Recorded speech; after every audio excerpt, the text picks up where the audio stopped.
Ma'am, any problem? আপনি কি ধরনের স্টাফ রাখেন বলুন তো? কাস্টমারদের সাথে ভদ্রভাবে কথা বলতে জানে না। আপনি যদি এরকমের স্টাফ রাখেন তাহলে তো কাস্টমার পাবেন না। ওকে এক্ষুনি এখান থেকে ফায়ার করুন। এক্সকিউজ মি, আপনি শান্ত হন, আমি দেখছি। ইসমাইল, কি হয়েছে? ম্যাম তেমন কিছু না। ম্যামের আসলে 10,000 টাকা বিল হয়েছে।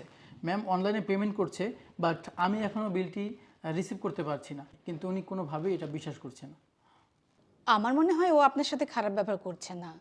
ও আসলে বিলটা পায়নি। ও যদি বিলটা পেতো তাহলে আপনার সাথে এমন করতো না। আর বুঝতেই তো পাচ্ছেন, এতগুলো টাকা যদি বিলটা পে না করে আপনি চলে যান তাহলে আপনাদের বিজনেসে অনেক ক্ষতি হয়ে যাবে। আপনি এক কাজ করুন, বিলটা আবার পে করুন। আরে কি আশ্চর্য! আপনিও আমাকে বলছেন সেকেন্ড টাইম বিল পে করতে।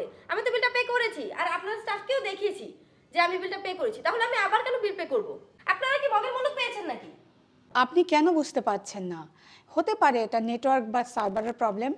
আর আপনি যদি বিলটি পে করেন তাহলে আমাদের জন্য সুবিধা হয় আর সমস্যাও মিটমাট হয়ে যায়। এক কাজ করি, বিলটা আমি পে করেই দেই। বিলটা পে করলেই কি হবে, টাকাটা তো আমার অ্যাকাউন্টেই যাবে। আচ্ছা, আমি বিলটা আবার পে করে দিচ্ছি।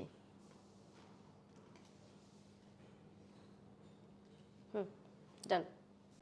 বাট ম্যাম এখনও আসেনি। পেমেন্টটা এখনও আসেনি?